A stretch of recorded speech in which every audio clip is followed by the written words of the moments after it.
শেখ হাসিনা যে গণভবনে থাকতো সেখানে আমরা তো দেখতে গিয়েছিলাম। তো সেখানে দেখতে গিয়ে কিন্তু আমরা অনেকগুলো ছবিও তুলেছি এবং ভিডিও করেছি।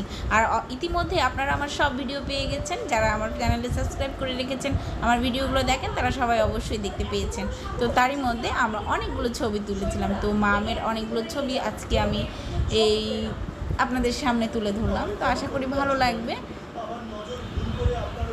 আর অবশ্যই আমার পাশে থাকবেন। কেমন লাগে আমার ভিডিওগুলো একটু কমেন্টে জানাবেন, তাহলে আমি নতুন নতুন ভিডিও বানাতে আগ্রহী হব। আর দেখতে পাচ্ছেন বইগুলো দেখছিলাম, সেখানে একটা লাইব্রেরি ছিল। আমি এর আগের ভিডিওতে আপনাদেরকে বলেছিলাম। তো ওখান থেকে ছবি টবি তুলে শেষ করে, গণভবন থেকে শেষ করে একটু বাইরের দিকে, মানে বিল্ডিং যেখানে থাকতেন শেখ হাসিনা, তো তার নিচে কিন্তু এরকম একটা দৃশ্য মূর্তি বানিয়ে রেখেছে। সেই মূর্তি জানি না, এত কাহিনী জানলে তো অনেক দেরি হয়ে যাবে। তো আমরা ঘুরতে এসেছি, এনজয় করব, এটাই স্বাভাবিক। তো সেখানে কিছু ভিডিও ছবি তুলেছি, আনন্দ উপভোগ করেছি। কারণ এই আশা হয়তো বা শেষ আশা হতে পারে।